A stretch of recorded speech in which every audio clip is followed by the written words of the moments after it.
before the past 2 years, it has been doing well when it comes to real estate management, when it comes to issues to do with investments into real estate. But in the recent past, there have been earthquakes that have shaken the real estate arena when it comes to the real estate industry and when it comes to housing. Whether you are a developer or as a prospective homeowner, it has affected every individual. Now remember, the government had pledged to build or promised to build 500,000 houses in 5 years. So far, how are we? Remember, this is also part of the Big Four agenda. This morning, we are talking about real estate and how can you, either as a prospective buyer or a homeowner, invest into real estate, and what are the scopes that are there when it comes to construction, when it comes to management, when it comes to surveying the area. What is it that is happening? Remember, we have had lots of people who have had their buildings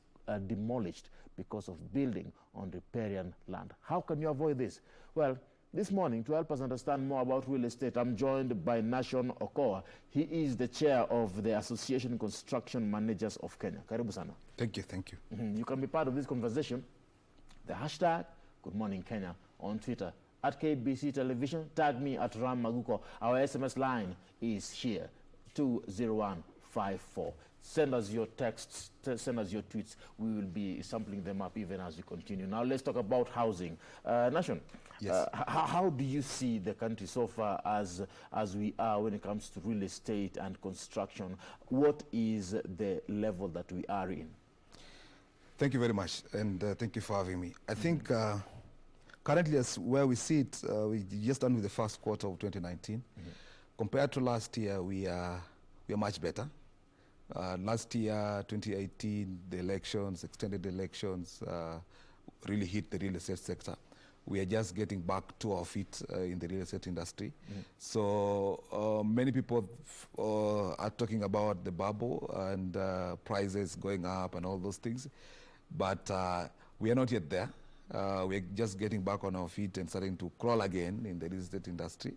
So compared to the last 2 years, we are in a better place. But it is expensive so far.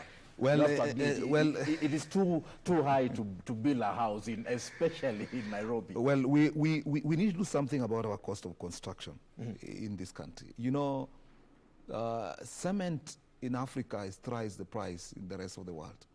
It's cement brought from China, landed in Kenya, is cheaper by 3 times our cement locally.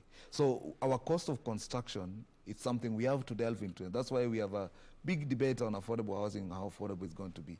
That's affordable is not affordable. And expensive is relative. People say so. So we have to do something about our cost of construction. If you ask on a personal basis, I think the construction sector is overtaxed. You have a lot of taxation that goes in this sector. And in that, it has contributed to the high cost of construction. But also, we have what I will call greedy developers as well. They want too much returns on equity. But it's quite interesting how importing is cheaper than manufacturing, construction materials on our own. Isn't that like? Isn't it ironical for us to? It is, and just forget about China. Get tiles from Uganda or Tanzania across here, and compare with the tile market that we have locally. You'll be surprised about the costs. So there is something mysterious about our manufacturing industry in this town. Mysterious. Very mysterious, because you manufacture cement from Athi River or Bamburi here, and the price just comes out ridiculous. So we need to look at our construction costs, because sometimes we say houses are expensive, but before you arrive at a house price, it is a component of so many things. Yeah, our land prices is something that it's just over the moon now. Yeah, it's too high, expensive to have our land prices. So when you put your cost of consultants, your land prices, and your construction costs all together, the developer must derive his return based on those things, those parameters. Do you believe as a country we can be able to manufacture our own housing equipment, material, and be able to do everything on our own as a country? We can, but it won't be affordable. It will be too expensive, all right? If you look at the cost of doing business, the cost of manufacturing materials in this town, if you build your house from scratch and everything is local, I don't think it's going to be affordable. Now look at the quality. Okay, we've talked about the quantity in terms of pricing. What about the quality? Is our quality good enough compared to what other countries like China provide on the market? Well, on that sector, I give ourselves a plus. We have very good consultants locally. We have very good skill. Our universities have trained best engineers and architects and technicians, project managers that can oversee projects to ensure there's the quality. Sometimes the problem we have is not the lack of the professional. Sometimes the issue we have in this country is the ethics deficit that is lacking in our country. That is a big issue. So it's not that the skill is not there. The skill is there. Sometimes people are meant to look the other way so that poor quality passes. Yes. So, so we have the skill. We do. A lot of it. And we have the quality. A lot of it. But now it's overtaxed. Yes. And that's where the problem comes in. Yes. Now, for someone who wants to be a homeowner, and someone wants to build a house, someone wants to start a business somewhere, what are the scopes that you look into when it comes to construction? Because I'm aware you do construction approvals. How is it that you give out orders that this is approved, this is not approved? We have had so many cases of buildings being demolished, and you've seen it on the news everywhere. And it's quite sad when someone can invest in a building to start a business, to get a home, and it's told some years later that the building is on riparian land. What is the problem? First, I would say that Kenyans are easily gullible when they come to real estate sector buying of houses. Why do I say so? I need to qualify that statement. We are so much fixated with the cost of a house than anything else. And once the cost of a house makes sense, you sort of ignore any other thing in that development, all right? That's why you see people bought houses that don't even exist, and you wonder, how is that possible, all right?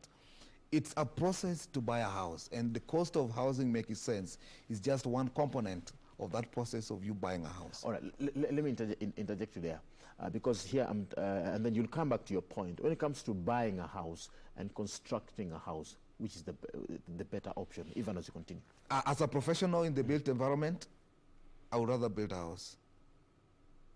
For a layman, I would say buy a house. Because for you, if you're going to build a house and you don't have the knowledge, you're a layman in that sector, you can end up building it 3 times the cost. Because you can't even quantify the bags of cement that needs to be used. You will go with the fundi telling you, simiti meisha ongeza, and you'll keep adding. For me, I know the quantity of cement that is required to build that house. Of which now and I can get it up front. So for someone like myself, I would rather build. But if you can afford the consultancy costs of people qualified to advise you, then also build. But most people are going with this layman approach of you get your uncle to go supervise your building in Syokimau. You'll come back to, for example, in my office crying that the house is cracking. Yes. And there are walls everywhere. Absolutely, and buildings collapse. We've seen that. And I would like you to be part of this conversation because this is affecting every individual outside there. And you've said there that Kenyans are gullible. What is, the reason for this kind of vulnerability? Because at the end of the day, remember, there are papers, there are evidences that are there that the buildings that are, are constructed were approved. I have even recently with the fiasco that's going on with some developers. I don't want to mention them in this town, on not building developments as people required. And I have clients in my office looking for some advice on how they can proceed with this. And you ask someone who has gone to school, is the CEO of a company, and you ask a simple thing like, where are the drawings for the building you bought? Where are the approvals? Where is the NEMA license for that building that you put your 7 million in? And they don't have it. All they have is a sale agreement, all right? And in that, we avoid doing proper due diligence on when buying a house. We assume it's okay, all right? Let me do something. In my village, even when you're buying an eighth of a land, you'll go to the village elder and sign something, all right, with the person selling the land. In this city, people only have sale agreement when buying houses.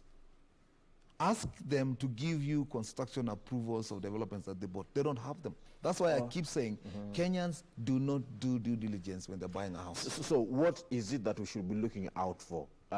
you can maybe outline just a couple of things that someone who is outside there should be looking out for when you're buying a house or constructing a house? When you're buying a house, this is very important. Forget about the price first, all right? Because developers have become phony. We have developers in this city that are very funny, and that's why we have actually suggested that there should be some legislation introduced in this country, like in Dubai. In Dubai, for example, you start selling a house off plan when it's 50% complete, right? So you are sure development is going on. So that's something that we need to introduce in this real estate sector, so that the developer must put 50% of his money into the project. The house is 50% complete, then you start selling off plan.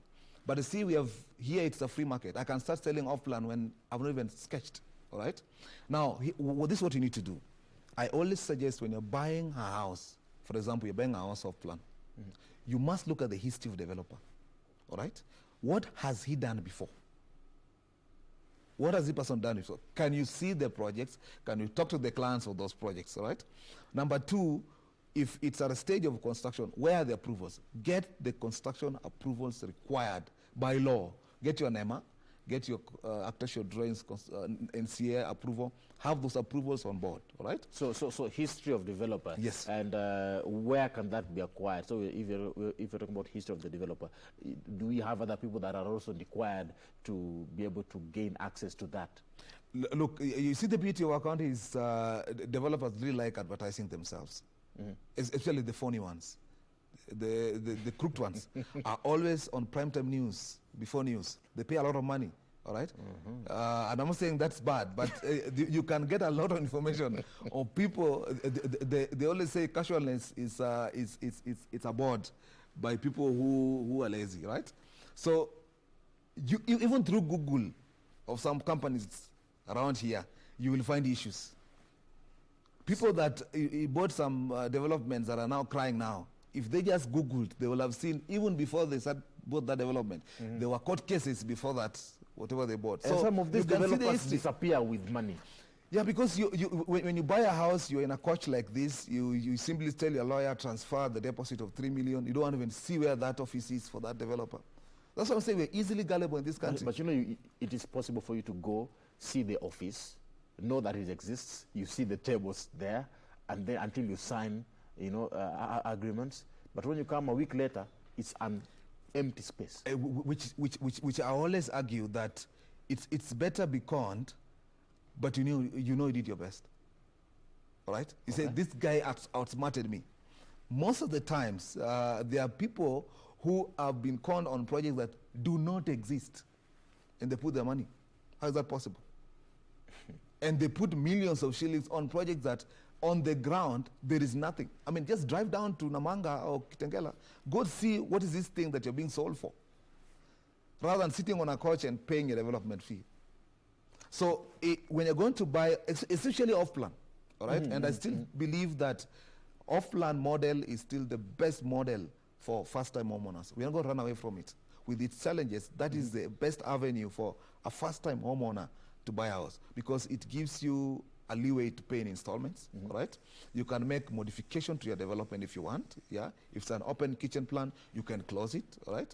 It gives you a leeway to see your project being done as it comes up, and it is cheaper, all right? So it's still the best way to do construction, but you must do proper due diligence before you buy that house. So we talk about history of the developer, and I remember there is a case of an individual who talked about buying a land. I don't know if it was where it was. I think it was near the airport.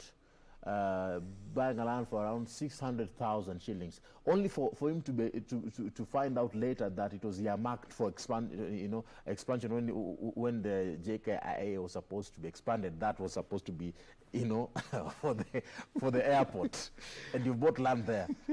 Because we do consultancy for clients that want to do developments and also wants to buy houses. All right. For example, if you want to, you must appreciate where you are layman, yeah? You can't be a jack of all trades. Today, if I want to do something in banking, I have colleagues that I can expert in banking area. When it comes to construction, the problem is everyone wants to be an expert, yeah? Everyone knows everything. Everyone knows everything. You want to buy a land, and let me tell you a good example. I've consulted for clients, for example, in Runda. This city is so shrewd that nowadays we even backfill land. that it is clay soil and we'll put red soil on top. You will not know that if you are a layman, but as a consultant, I will do some test on it and I can tell you, below here, ni maji. Amefunika tu amepanda nyasi. All right? Mtu anataka kujenga ghorofa And hapa. there are so many of those land people here, very shrewd dealers in this town. So, for example, that person, get someone who knows, all right? We know where the flight paths are. We know where the funnels for flight paths are. We can talk to KCA. We do those approvals all the time. We can talk to Kena, for example, or Kura, whatever road it is, depending on the class, so that we tell you that land you're being sold for, by the way, half of it is a road reserve before you buy. So you buy what you're knowing. The problem is you want to be a jack of all trades and hold title deeds that have a lot of issues. Because Kenyans like absolutely. Having the papers. So you talk about history of developer. You talk about the approvals. Yes. Now, what other thing? When you're buying developments, buy developments that are proper consultants.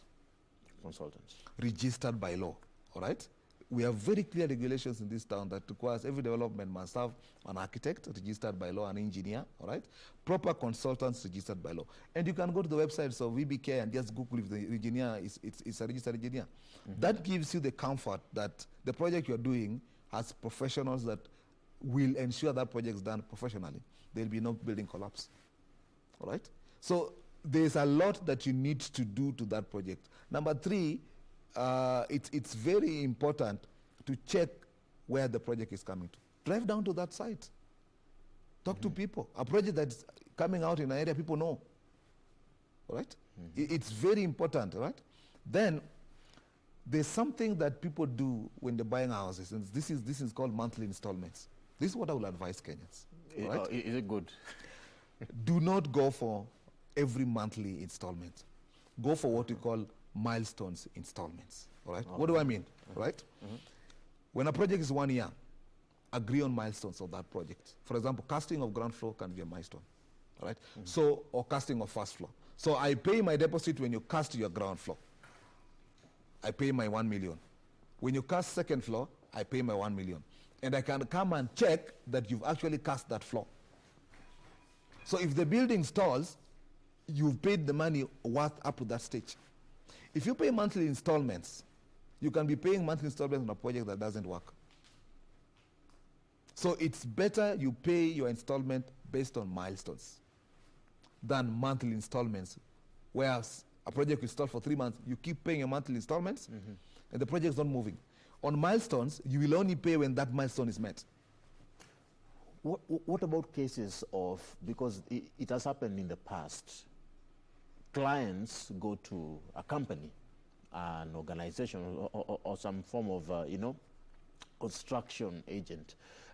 They get into a deal with them. They pay the organization, and the organization constructs houses. Is that a good deal? Well, a good deal or not, I mean, the people do it perfectly, all right? Some of these things will be a good deal if you know the person you're getting involved in has done this thing before. People want to get homes. I know, So I give you money. And it's a pride for many people to own a home. I mean, who doesn't want to do that, all right? But the problem with that is the companies out here, let me tell you, the companies out here that have changed name 4 times. Big companies on big billboards, this city. They're on their 4th name now as developers. Some of them end up getting out of business. Absolutely. And then the clients want their money. It's a court case. It will take years. Yes. And that's why we must introduce some regulation in the real estate sector currently to protect buyers. One of them I just mentioned. Put a regulation that off-plan sales begin at 50%. Right? Number 2, if you go to Dubai as well, a very good model of real estate sector. They have a law that regulates before you advertise your property on a TV or a billboard, it must go through an authority to approve. Actually, that project exists. So you don't just put beautiful renders on billboards and beautiful advertisements, and the project is not there calling Kenyans. So those kind of regulations will a bit tighten up and remove the quacks and leave genuine developers in the real estate industry, all right? But coming back to your point, there are people who are doing that perfectly, and I know so many developers that are doing that model very perfectly. You give them money, develop. Even in circles. But I mean, you're seeing what's happening in circles. Some of us predicted what's going on to them now. It's a big mess. Yeah, you predicted it. Some of us talk about. If we are talking about some now, we can't just talk about them openly on live TV like this. Yes. But we have issues with some of them at least, and we keep saying that if that model can succeed, then we have to go back to school. We were not trained properly. It's so easy. You knew. It's so easy that if it succeeded, then we wasted 4 years in the university. We were not taught properly. It's too good to be true. Yeah. So even if you put your money in SACCO, the laid-back approach of Kenyans is my big issue. And I've dealt with so many buyers in the past. You know, Kenyans don't know this thing. Where you buy a, I mean, what do you do on a Saturday afternoon? Why don't you go to your site where you're buying? Why don't you see the project coming up? Yeah. We like driving new cars and driving it around. Let us go. You put millions of projects of your money on a project. Go visit. Go see if the progress is ongoing. How do you gauge visibility orders? Well, you know, the beauty of construction is if a building is being done, you can see whether when it's progressing. I mean, you can see it's now first floor, it's second floor. You don't need any school. You don't need any school. Even someone in the village can say, this building is progressing. In fact, you know, if you go even to the villages, they'll tell you the building is stuck, it's stalled. How do they tell it's stalled? They can see. So when you keep going to a project at your board, you can see that something is going on here. This project is not moving at the pace it was moving before, and I don't need to put my money anymore in it, unless I get answers. When it comes to land, because here we have issues of land grabbing happening.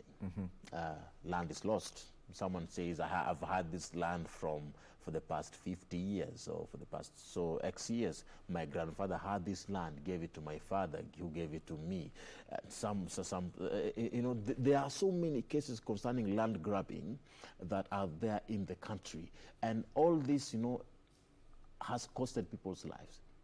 Absolutely. People have died because of issues to do with land. How do you gauge the system of governance that we have with relations to land issues and land-related issues? Because you have leases that are there that are given, and there is a problem there. Because now someone wants to develop their piece of land, but seemingly after developing this piece of land, it is, you know, it goes away. It's like all the amount of money that has been spent there is evaporating. Disappears. Now, let me say this, and we must get out of it, this 2019. Due diligence on land is not a search at lands office. That we used to do 20 years ago, and it used to work. Okay. Where when I want to buy land, I only do a search at lands office with a lawyer. That era is past. You must appreciate that. Why? Because we've had very serious criminals and people who innovate how to corner us on land. We must do more. This is what we have to do. By giving a lawyer search to do a search at land office is not a solution when you're buying a land. You actually buy a land. So what do you do? That is as issues, all right? Let me give you a case in point. I was involved in a land issue, all right, in Mombasa. And it mirrors the Roraka land issue. Right? The issues in the Roraka land saga, it made us something like that. Because what happens in that, the previous owner did a subdivision of the land, all right? Because you start doing subdivision of land at the county level. Then you proceed to the lands office, all right? So he did a subdivision at the lands office, all right? When he finished, he did not proceed to do the full subdivision at land so that titles, different titles can come out. He stopped at the county, all right? Now, at the county office level, that land is subdivided and roads surrendered. At the lands office, that land is still one title. So what happened in that case in Mombasa? The county came and tarmacked in the middle of the road, in the middle of the land. Did a tarmac. All right? Now, it means right now, if you're going to buy a land in this city, for example, a search at the county is important. To just tell that by the land that I'm buying was not even subdivided by the county. All right? So you go to the county office. You must go to the county office as well to check that the land, all right, that you are selling me, you didn't even attempt to, because I will not tell you that I subdivided at the county. What about someone who says that I've had this land for over 50 years, over 20 years, over so and so years? We've had cases where the land where you stay in is no longer in your name and you don't know. Wow. It's possible. There's nothing impossible in this city. Someone can buy your land. Yes. And you are not aware. Absolutely. I've seen cases involved in where the buyer is selling 1 acre of land. Actually, a quarter of it is on road reserve, but the title is one. It's 1 acre. So proper due diligence, including checking on the soil strata, it's important. But then isn't it also ironical that we are saying we check with the these government offices, but it is the same government offices that are provided the documentation that proves that someone has the land. That's why it's important to involve an expert to do for you that work, due diligence. Let me tell you, right now we do due diligence on land, including talking to the chief, even in this city. We want to see your water bills for that land, your land rates, your power bills. Where have they been paid to? We talk to the chiefs and the local people on that area to just tell us the history of that land. The problem we have with most people is you get a lawyer, do a search, oh, it's on my name, done. And you're going to be in serious problems. That's why you will find the soil you've been given, the land itself is 1 acre, but below is just hardcore. Someone did hardcore and covered with soil, and you bought 1 acre. Prime land in this town. That's so heartless. It's happening all over. So getting experts to just, and we do it all the time now, that before you buy a land, yes, you want to do development, you have 1 acre in Karen, we come and do for you, we check the soil investigation, we just do top hits. We just check by this land is red soil all the way down. So it's a red soil land. All right. Because red soil land fetches more money. So you've checked the land, it's a go, yeah? There's a tick there. You've checked the documentation, everything is fine. But now, the problem now comes in with the cost, of which you've said it's quite expensive there. But now, when it comes to the buildings that have been erected, why do we have cases of buildings that collapse?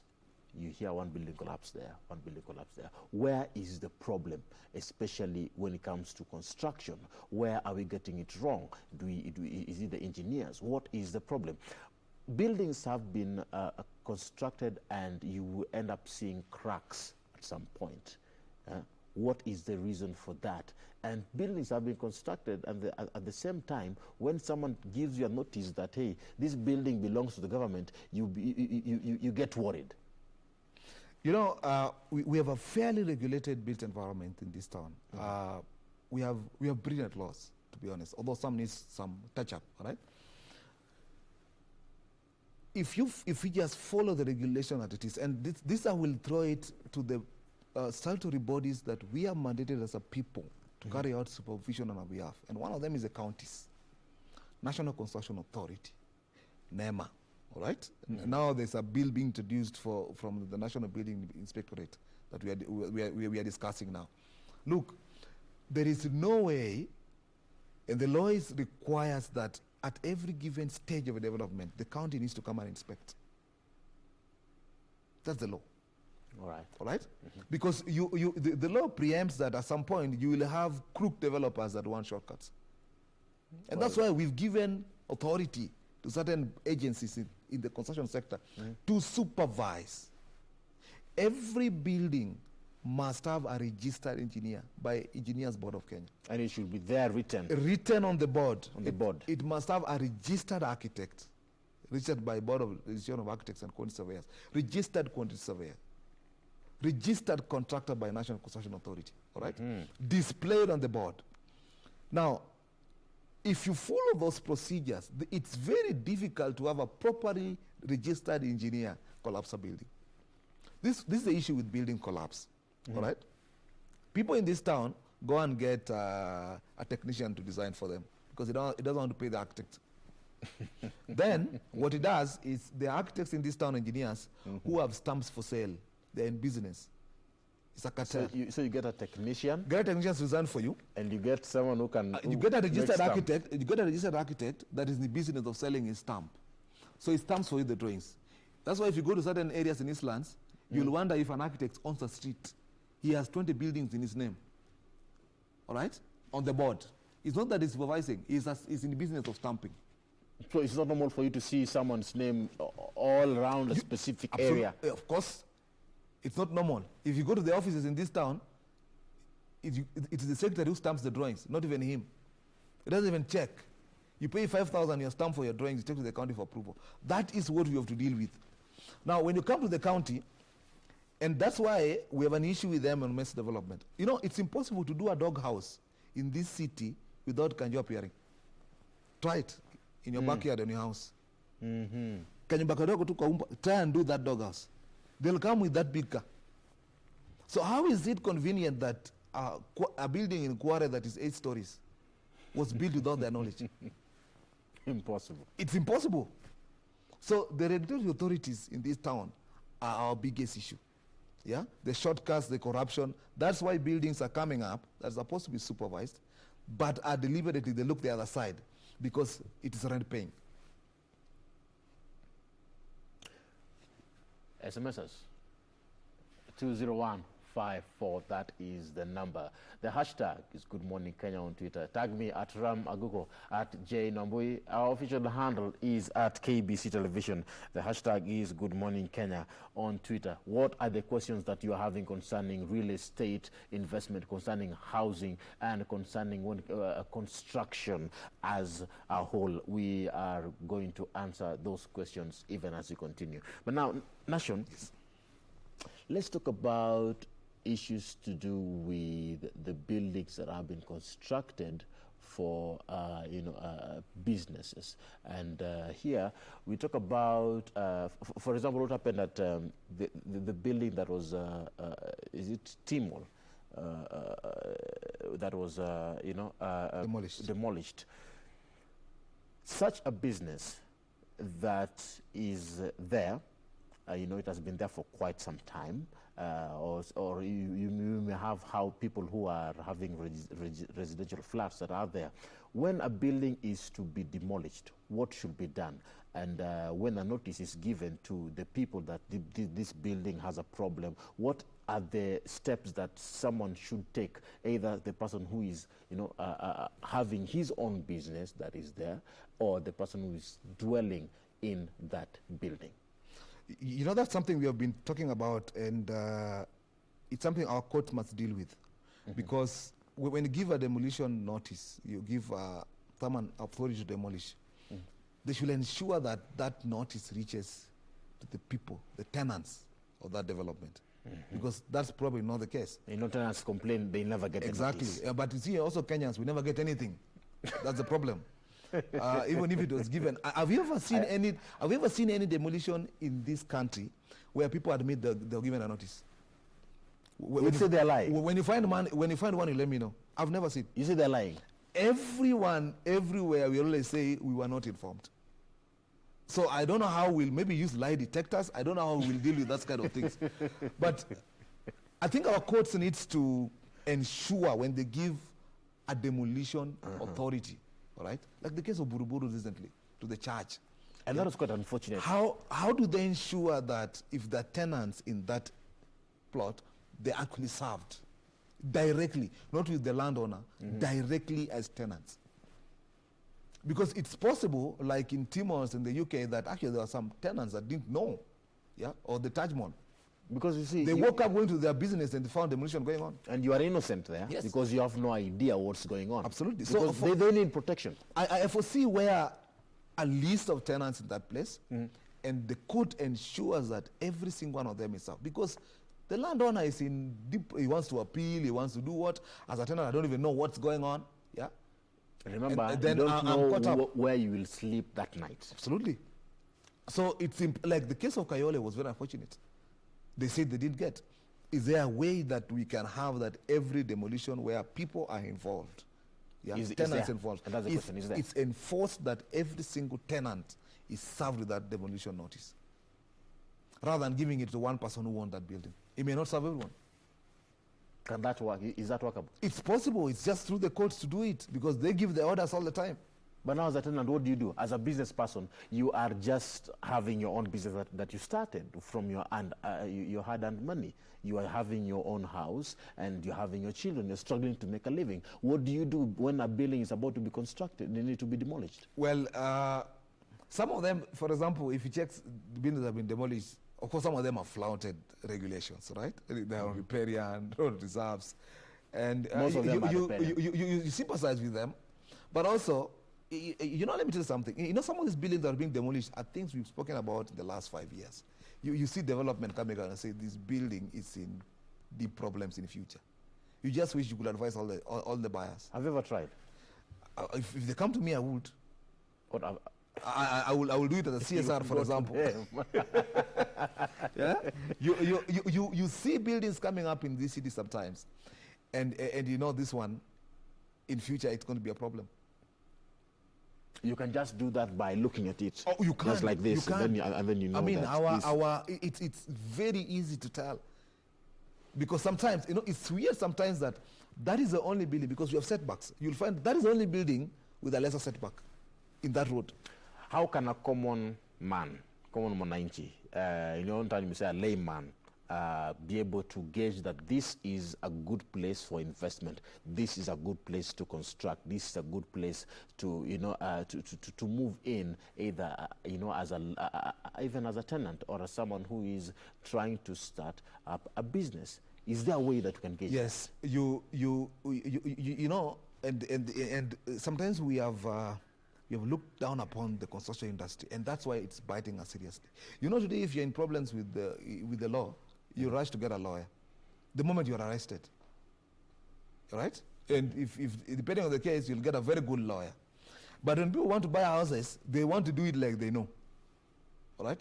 It's important to get professional advice when you're doing these things. We will tell you, if you come to my office and you sit down, I will tell you, by that building, it's on road reserve. Even as a tenant? Of course, I would. If you seek my services, why not? I would. Because not everyone can afford that. We are not expensive. We are not lawyers. Only lawyers make money in this town. Like, look, considering the cost, people buy a 30 million house, all right? A 30 million house that is on a flight path.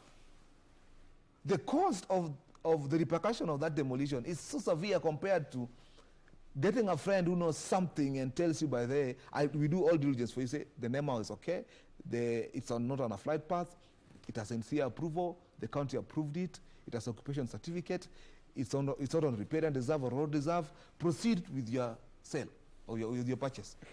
Seemingly, all tenants have to go through to do due diligence before they move into a house. But let me tell you, part of it, I would say it's common sense. All right? Part of it is, say, common sense, because some developments that people have bought here don't even have approvals. I've had people come to me and say the development coming up in an area, on the board, there's no NEMA license written on it. And the people are buying. 50% sold, you see big billboards. Let's talk about land and agriculture and you know, investments. Look at the case of Tatu City. And we have this big chunk of land. You know, people are trying to, you know, do investments in different areas. But now, do you believe that at some point there is a tug of war when it comes to, you know, because you have limited resources at the same time, land is there, but land at some point is limited, right? In a way, we have agricultural development that needs to take place at the same time. We have construction that needs to take place at the same time. Is there a way that we can be able to get balance? Do you believe that real estate at some point is infringing on other, you know, stakeholders for agriculture and other kind of businesses, manufacturing? Is it a threat to other industries? You know, the real estate is reacting to what the market wants. Look, we have one of the highest urban migration rates at 4.4% in this city. That is nearly 500,000 new city dwellers every year coming to this city. Our population growth rate and urban growth rate has put enormous pressure on our existing infrastructure system. We are reacting. It right? threatens the ecosystem. We are reacting, and that's why when people say, "Oh, we need to hold on the Kiambu coffee," we will not do it because people coming up to this city every year is nearly 500,000. We have a housing deficit of 200,000 every single year. All right? We must provide for these people the housing and the infrastructure and the facilities they require. That's why the metropolis of Nairobi is being affected, and Kiambu is a good example where agriculture, the coffee area is being affected. And it has to be that way, all right? There's another city coming up on the eastern bypass. That city is doing amazingly well on the other side. And more cities will come up that will have to provide for the needs of the city. Otherwise, we will create a lot of stuff. And then that fits in with the affordable housing agenda of the government. Though I think it's just a story, though. But we'll see how it goes. Yeah. You've also sat down and said, this one is just a story. Look. Can't happen. Look, the debate on affordable housing must begin with the cost of construction. Right. Yeah. We will come back to affordable housing later on. But now back to what we are saying here, because now that's Pandora's box. The debate on balancing of these industries, can it be met? Can we get to an equilibrium where one industry or one sector does not get infringe on the other? Yes. It's possible. But this is the strategy, the tragedy we have in this city. We do not have a master plan. Our zoning regulations that we use to date are very colonial, and no one follows them.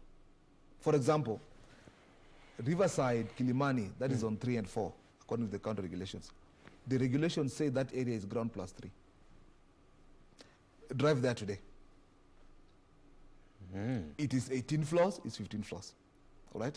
And they have refused to do a master plan. Because if you did a master plan, all right, you will plan for the parks, you will plan for the open areas, you will plan for those agricultural areas.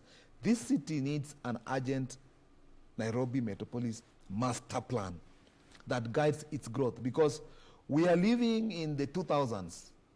It's 20 years, 2 decades down the line, and we want to use regulations that are happening then. How many people are in this city before? So if you check cities that have grown worldwide, the master plan will elaborate clearly what we're talking about, right? How it marries with the environment. Yeah, what are the green spaces? What are the open areas? Which areas are schools? Which areas are parks? Which areas are agricultural that will never be touched? Which areas are forests? So the problem is we must have a master plan. Do we have it? We don't have it. You're saying we don't have it yet. You remember we have Vision 2030? Let me give you an example of Vision 2030.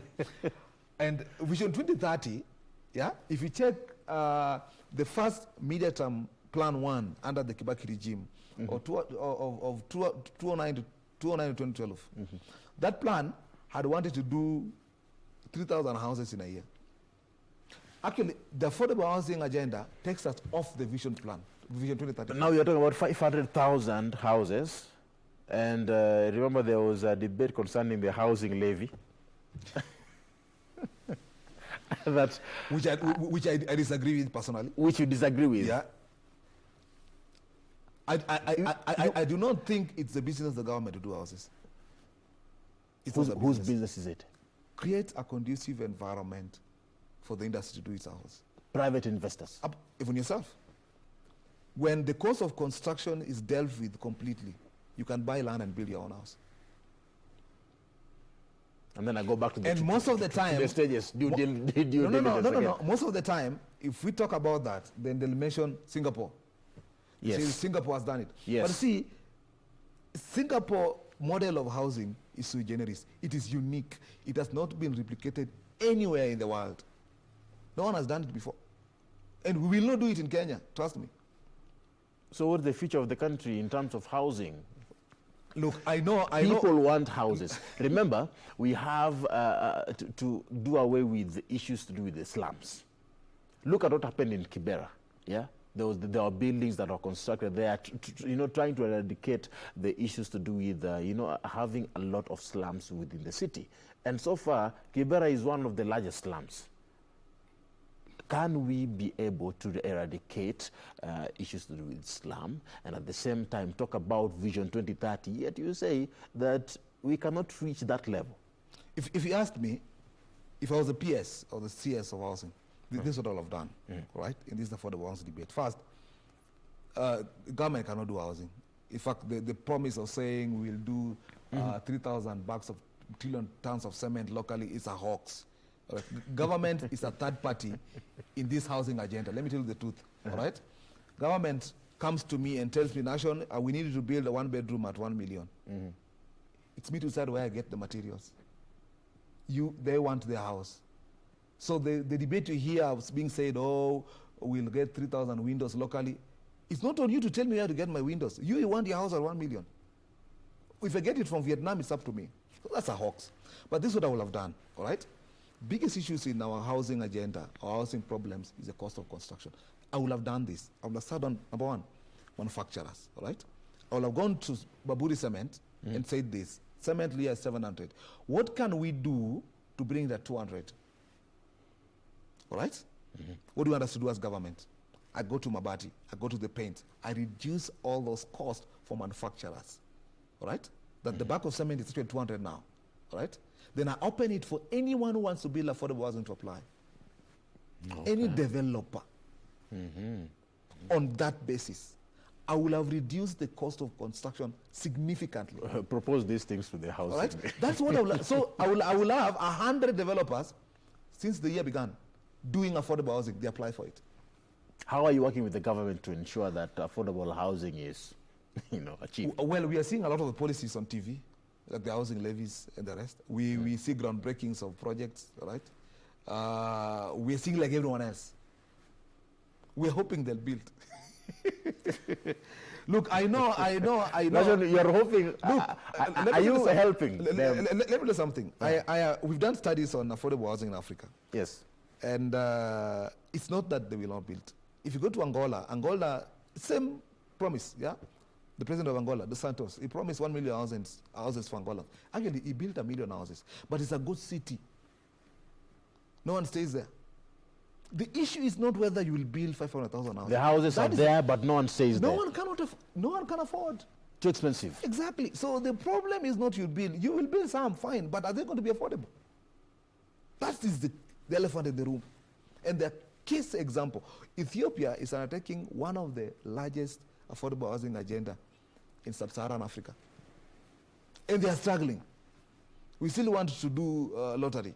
The same model Ethiopia is using, and they are running away from it. Our neighbors across. It's becoming like, we say gambling. Of course. And the problem in lottery is it doesn't allocate houses to the person you need, number one. The person who really needs the house will not get the house. And our lottery won't be lottery in this country. It will be a controlled lottery. That's how we work in Kenya, Is there a way that you can manage it?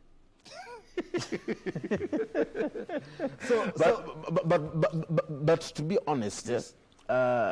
When it comes to moving forward, issues to do with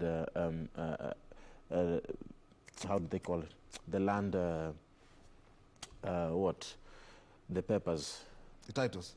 Title deeds. Yes. So yeah, when it comes to the title deeds, is there a way that someone can check them out?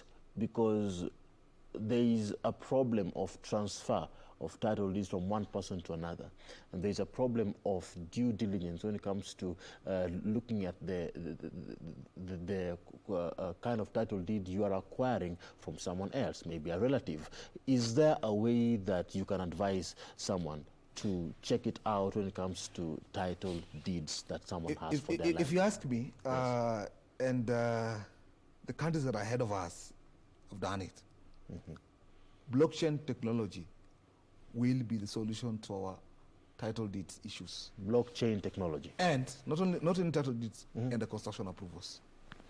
All right. All right? Uh-huh. Blockchain will be the solution to all this. Blockchain technology will be the solution, because with blockchain technology, when you issue a title, you cannot change it yourself as an individual.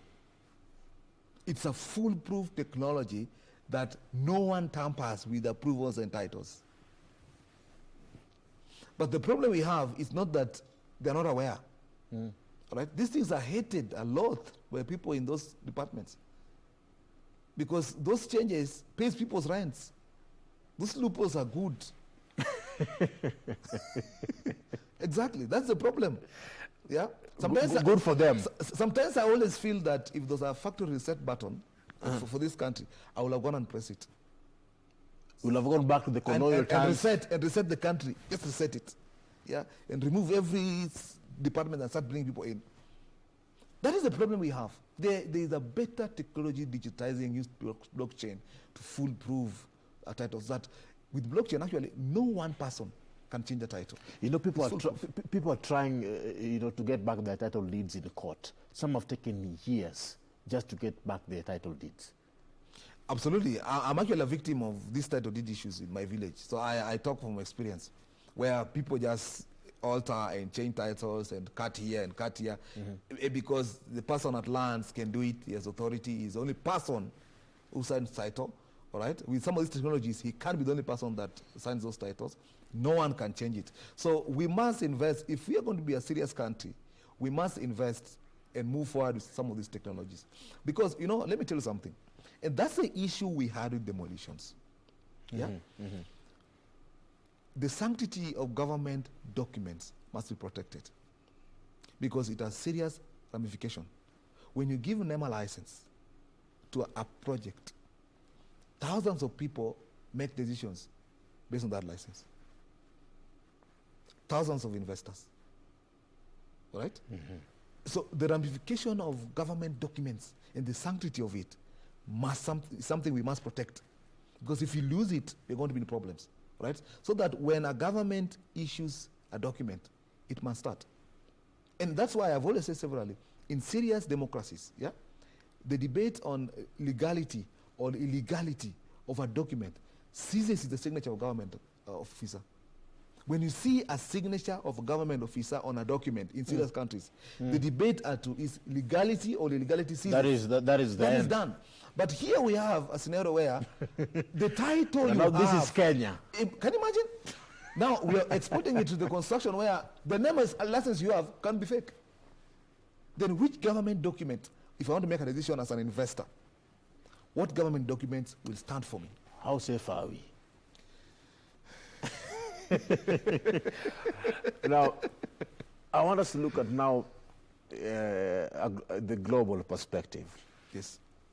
People complain that the Chinese are investing a lot in the country when it comes to, and they're infringing so much. And it has been a debate. At some point, yes, Kenya-China relations has to be strong. We need to maintain those ties. But how can we maintain the relations that we have with other international investors and still maintain our own investments?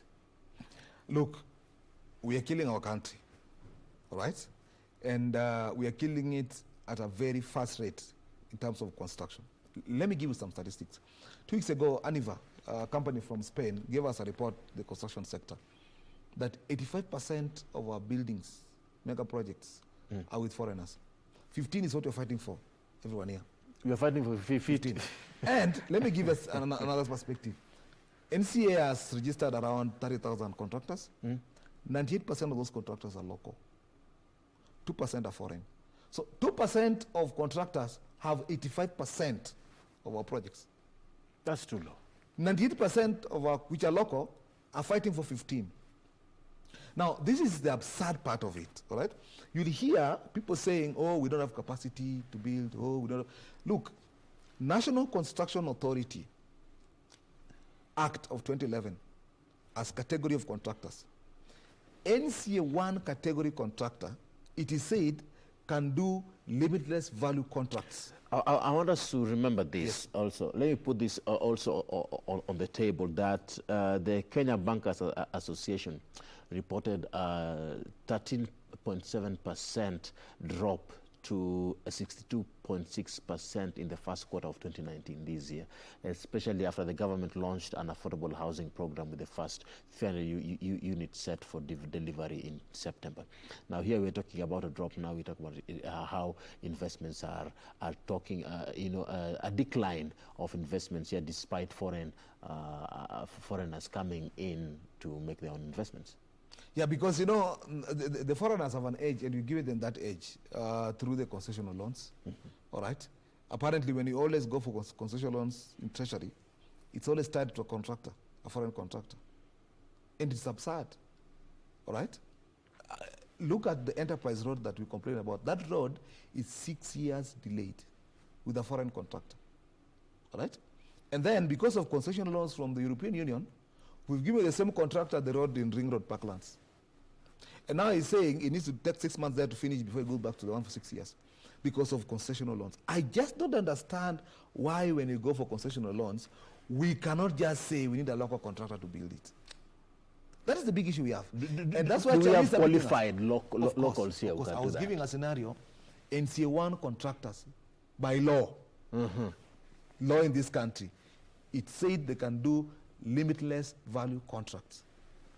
We have local NC1 contractors in this country that can do limitless value contracts. It's politics. Yes, okay, so you're saying it's politics, but earlier on you said if we remain local, it will be too expensive. No. So we'd rather get... No, you see, if you go to the NC Act, all right? NC Act says a foreign contractor that comes into the country needs to give 30% of his work to a local. Yes. All right? Why can't we have that law the other way around? What's the problem? Why can't we have a law that says this project of Mombasa Road to Nairobi, the highway, is 400 billion job. We give it to a local contractor with a caveat that he must get a foreign contractor partner. But the local guy is the driver. What's the problem with that? Why is it that the foreigner is the one who must get the project and give a 30%? Why can't we get a local guy to partner with the foreign guy as a law? Is it possible to maintain the relationship we have with the other foreign investors and our own budget, our own investments? Absolutely. I mean, countries are doing it. South Africa is doing it. It's possible. But no. All right. What is the problem? Why do we have a decline in our own investments? The problem is the ethics deficit. That's number one. Because the concession loan coming with a caveat of a foreign contractor is good money to someone else. That's the problem. So you better want that contractor to come so that you get your cut. Local guy will be a problem. That's the problem. The local guy will be a problem. Of course. The foreigner is good. When it comes to the concession loan, it's good to the guy negotiating. So it's not that we have no capacity. We have capacity to do this work. If you don't have capacity, let us have a law that says get capacity from outside. Should we maintain having foreign investors coming in, and at some point, will they overshadow us? Look, foreign investors are fantastic, but let us consider our local market, all right? Get the loan, let them invest, but let us have the foreign contractors also have something on board. That will be good for our country. All right. Yes. So it's possible here. Very possible. All right. Now, let's bring this discussion to a close. Yes. And this is the point I want us to wrap it up with. Big four agenda, affordable housing. Is it too big a dream to achieve? For me, the affordable housing in 5 years will put us in a bad state than where we are. If you ask me on a portion way, it's a low target. But we will not achieve it, even that low target. So no matter how high or low we set it, we are in year 3. We remove it. We are in year 3. Housing levy is in court. It's still stagnant. We had to launch Park Road. It's taken forever to launch it. I think it has started. That's the only project that started affordable housing.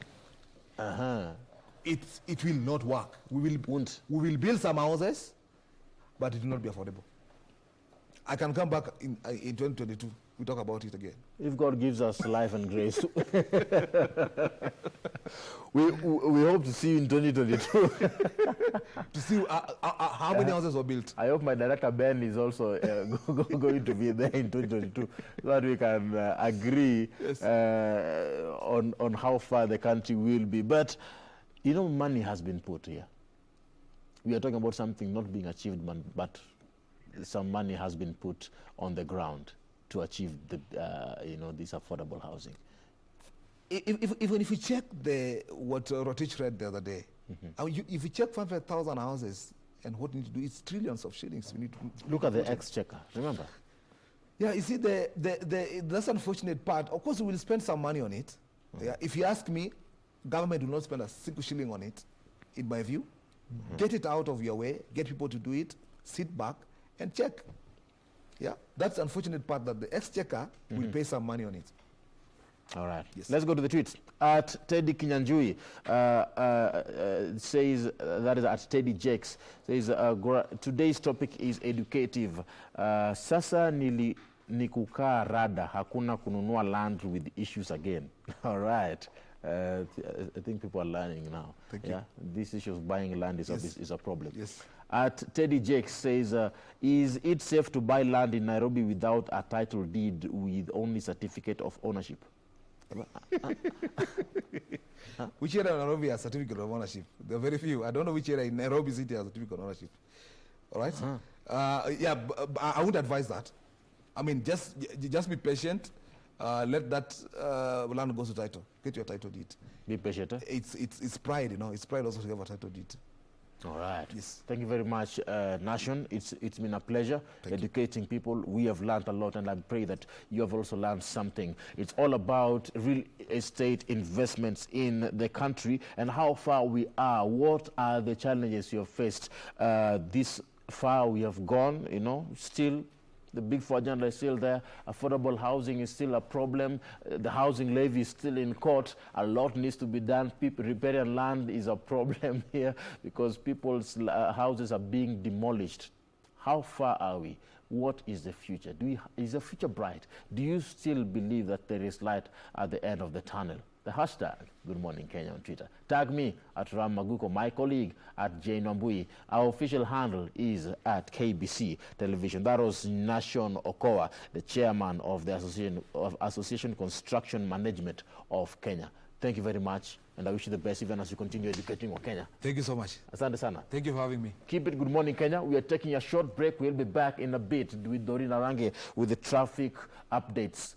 Keep it KBC. This is Channel 1.